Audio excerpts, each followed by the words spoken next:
Welcome back, everyone. So today I'm going to show you how I made this piece of copper patina wall art, the steps that I used, the process that I used, and the products that I used to get this finished result.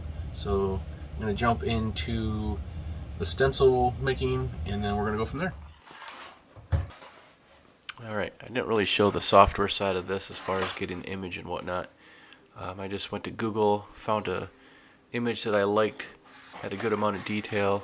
I brought it into Inkscape, and then I did a trace bitmap function, and then I exported that, and then I brought it into the Cricut cutting software, and I made it so that the lake was lakes rather, was the part that it cut out, cutting out what we see here. So I finished up with the frame, and I've got my hanger, everything on there ready to go. I have this old piece of copper that I was actually using as a temporary surface to cut on my laser until I got my honeycomb. But I'm going to be using this as my working area. I'm going to probably go over it with a Scotch-Brite pad, try to take down some of the scratches, and then buffing wheel things that I'm going to go with air grinder and kind of make some waves, a little bit of a pattern on here. Alright, so I've got some of these bristle discs. Run them on your air grinder is what I'm using. You could probably use them on a drill, same difference. These are 120 grit equivalent. I don't know if these are going to be coarse enough. I have some that are, I think they're 80 grit, but I'm going to start with these first and hopefully get a result that I'm looking for. So the idea is I'm going to go and kind of like make little squiggles as I go down and repeat that, and it kind of overlaps and kind of gives it a waterfall flame look to it. So we'll see how this goes, and hopefully it works out here.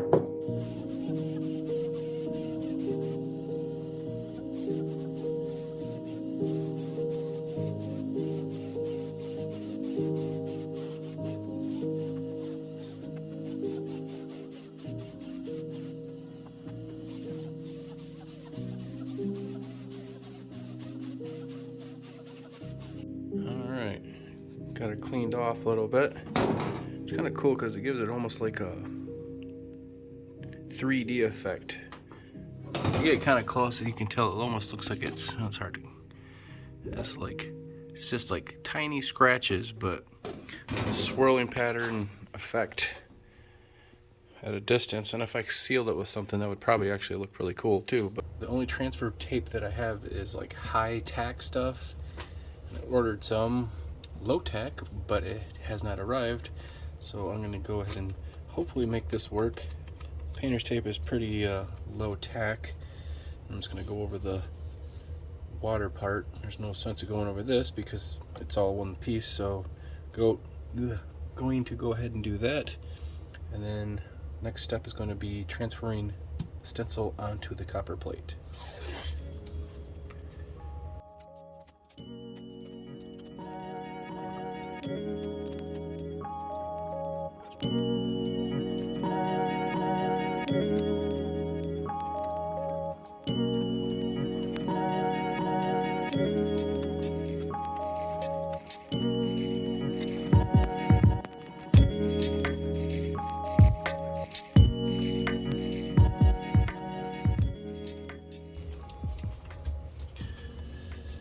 Okay, now just a matter of getting it on here without it being too screwed up. Like that. Don't do that.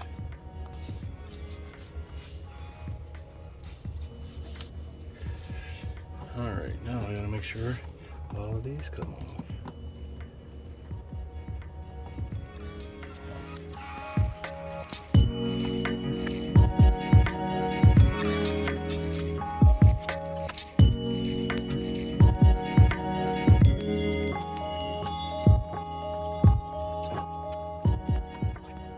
So the plan, I have to put something else over here to help cover this edge up, and maybe run some tape around that too, just so I don't get the solution over it. But this is what I'm going to use on the water, and what I'm going to do is I'm going to put this on. This takes like a day or so to dry, and then what I'm going to do is I'm going to go ahead and seal it with some of this stuff, and that way when I peel off stencil, this will be sealed off, so when I go to put the green on for the landmass, then I won't get like a weird color change or something on the water itself. It might not be a problem, but just kind of a precaution, I'm doing that. And then I might have to cut this out, because my idea was I wanted to leave the lower peninsula and upper peninsula as bare copper, and everything else is going to be green.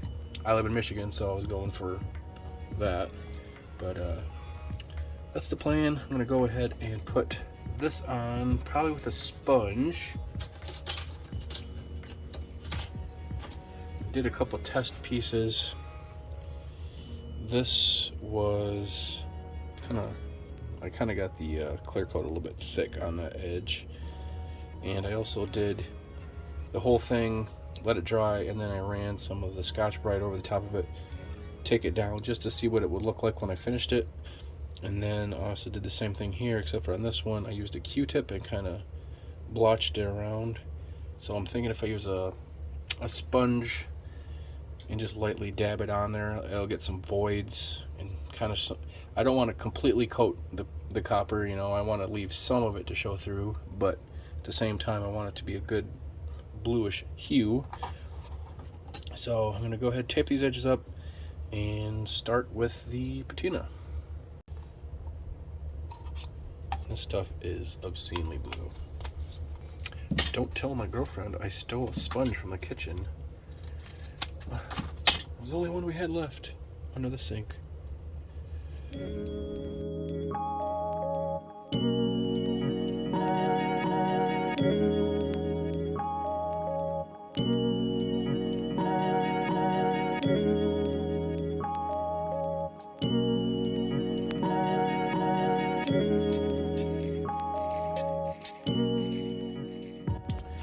Alright, so this looks like it's dry now. When I put it on with the sponge, it kind of left these round circles, almost like, kind of reminds me of Petoskey stone kind of pattern in a way. I think that'll look good. There's a little glint of copper shining through. I'm gonna go ahead and seal it up with some of this stuff, and then let that dry, and then I'll pull off the stenciling, and then we can work on doing the green. And I'm not gonna scrape it on too much, just kind of lightly go over it, that way I'm not pulling anything off of the patina.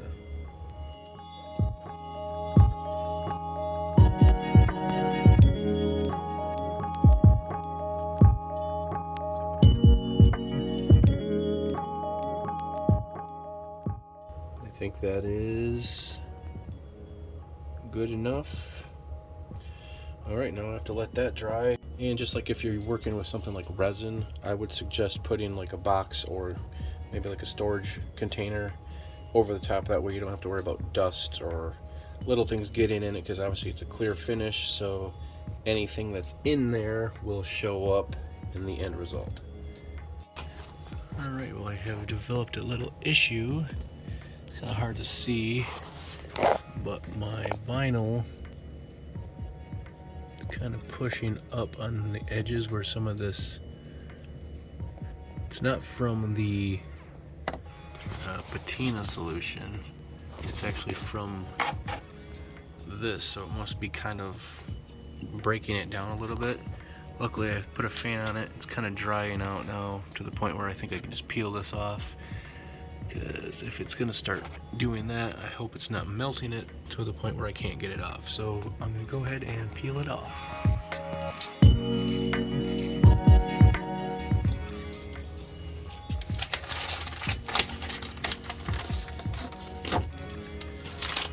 Looks really cool. I know I'm not completely done, but you can see where that stuff kind of went underneath it.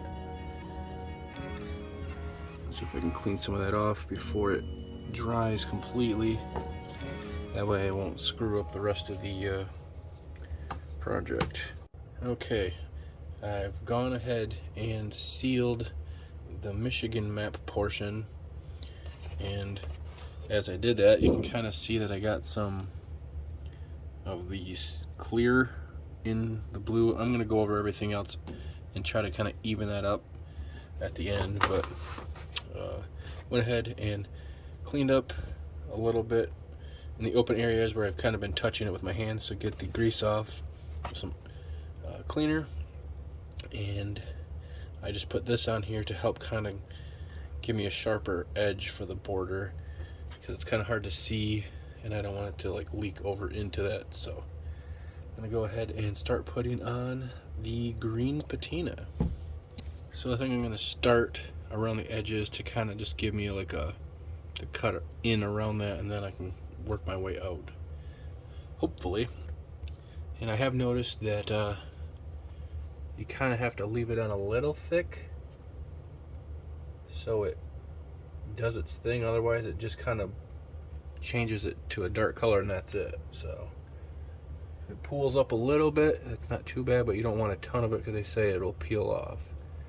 So here goes.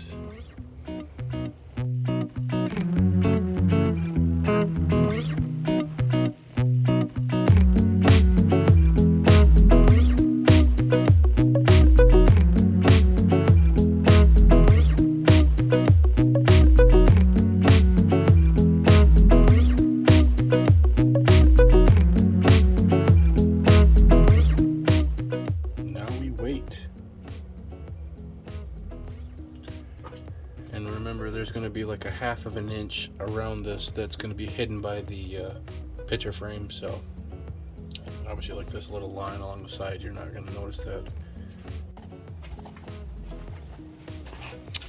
Whoa!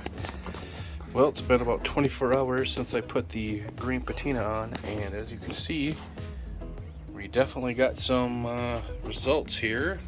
I was kind of hoping it would be more like this throughout the whole thing. I'm not sure what happened with the bluish color.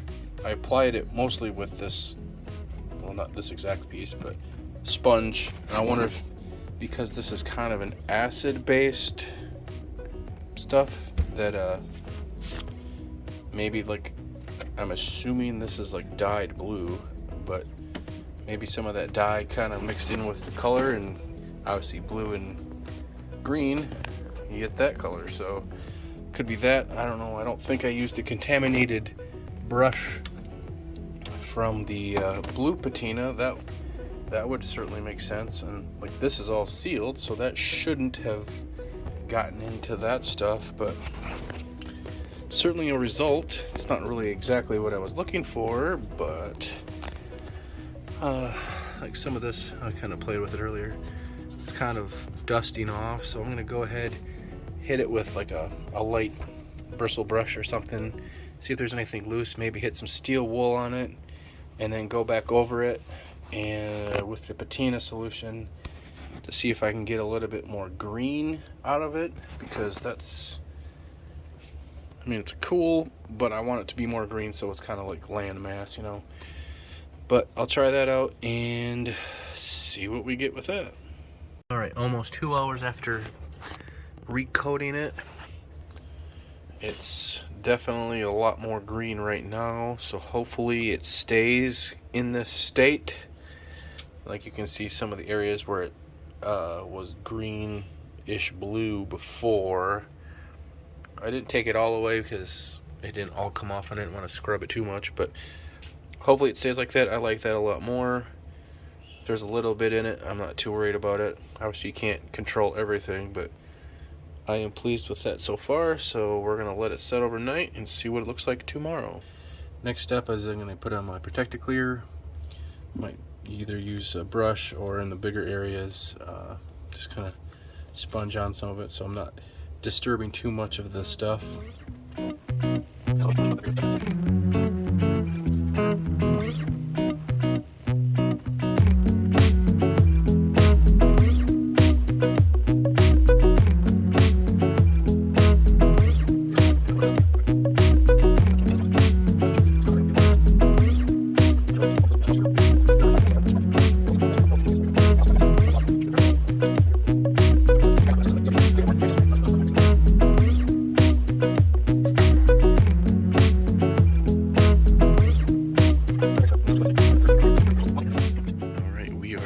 Officially dry. It's got a nice kind of matte finish to it. Kind of dumbed down some of the bright colors. There's a little bit of the greenish blue color, but not much you're gonna do about it. I put another coat over the blue. You still got these little kind of shiny spots, but oh well. I still think it looks really good. Now we're gonna go ahead and throw it in the frame and finish this off. This is a strip of the copper that I used here. I just cut that off, that was extra, but just wanted to show you the thickness. 0.55, somewhere in there. I use this for other crafts, so it's kind of flexible, so you can bend it to shape to make something like this little flower I made. But I'm just kind of saying that because this is going to want to flex. Obviously, if you use a thicker piece, it won't do that. But you know, if you pick that up and it flexes too much, it could pop some of this off. So I have a backer that's going to go in the frame too, but also kind of take note when you're moving it and flipping it around that it's not going to twist too much and possibly damage your artwork. Be as careful as I can without flexing this too much. And I kind of made the frame pretty tight, so I should have should have cut the copper down just a little bit.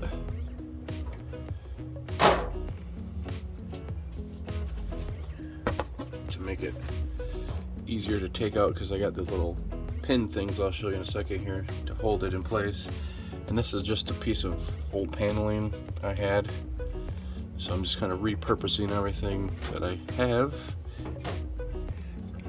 For some reason, it must be this piece of wood is either not thick as this side, but I got enough meat on each other side to kind of hold it in place. So if I can just get a couple or even one on this side, it'll be enough to hold it in place.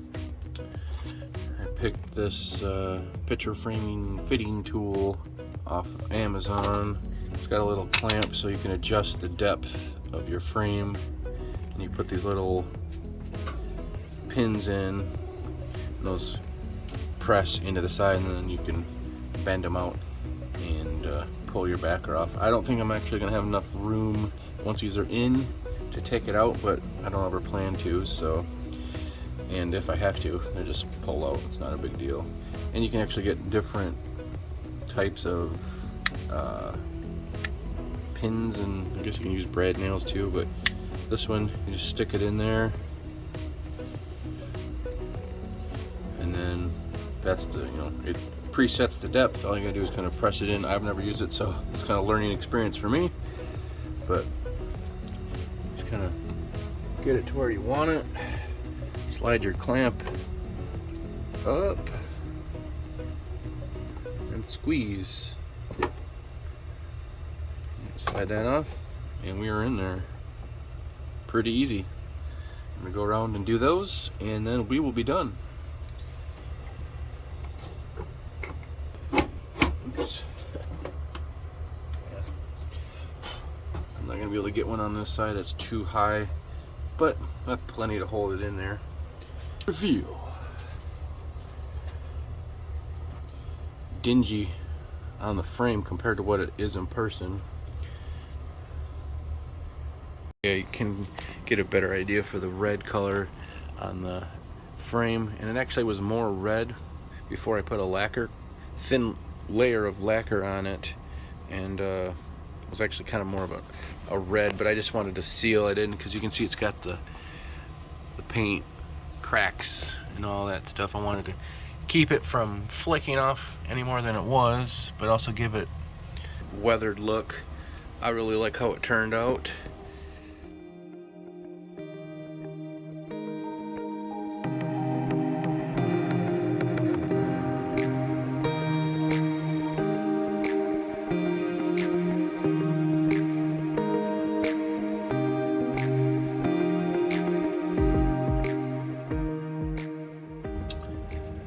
Alright, well, if you guys are still here, thanks for sticking with me. I'm really pleased on how this project turned out. The old barnwood frame, it's got a little bit of a gap here, but the wood is so old and kind of got some twist to it and all that good stuff. You know, it's 50 plus years old, so it gave me the result that I wanted as far as like having a rustic, really rough looking frame, something that looked old, and then throwing the copper in there was really vibrant, you know, brings the color out, like that contrast. As far as the patina goes, I think that turned out pretty good. Some of the areas around here, that's kind of where some of the clear coat kind of seeped in once the vinyl, it started to get kind of wrinkled up, because that clear coat must have some type of effect on that for sure. But for the most part, it turned out pretty good. And you know, like right here, I think that was either I didn't get enough of the green on it, or maybe there's a little bit of that clear in there that just wouldn't allow the patina to react. But overall, I think it turned out really good. Using this little pin setting tool, or frame pin, I don't even know what these are called, but this thing worked really good. I've never really done much as far as frame making, but this made like super easy work. I would check that out. That was an overly expensive tool, and if you're into frame making, you probably have one, but someone like me, it's a cheap tool to get and works really good. And I would recommend this as well. It's a little bit tedious as far as paint. I would recommend this product. Use this on my copper flowers and stuff that I made. Originally I was using like a clear coat, and I think maybe because the metal was thin enough that it would, maybe the temperature fluctuation would make the metal expand and contract, and the clear coat from spray can was cracking almost like a marbling effect. And I guess if you were trying to go for that effect, it would be fine, but it was like over a long period of time where it would start to kind of break down, and I didn't want it to flake off, obviously. So I've been using this stuff, and I've had some of those flowers sitting around for a couple years now, and no cracks, no nothing. And it keeps the copper sealed up so it doesn't, you know, get tarnished looking. I'm not sure if this can be sprayed on, but you know, it works really good. So check that out if you're into something like this, or jewelry making, copper, that kind of stuff. And it works on other types of metal, just not copper. Copper, brass, silver, stainless steel, anodized aluminum, bronze, aluminum, etc. So yeah, covers a lot of things, and I know it works. And I'm one of those people that if it doesn't work and I don't like it, I'm never going to use it again. But if I find something I like, I'm sticking with it. So there you go. And I guess that's about it, guys. Oh, got my shirt in, so if you want to check out picking one of these up, I'll put a link below. I got some other designs I kind of made on Threadless, not just for the YouTube channel, just other kind of goofy things that I came up with that I thought were kind of fun. But as far as that goes, I'm out of here, and thanks for watching. Like and subscribe if you like this kind of content, and maybe just want to hear me ramble and be stupid. I'm your guy. See you guys later. Thanks for watching.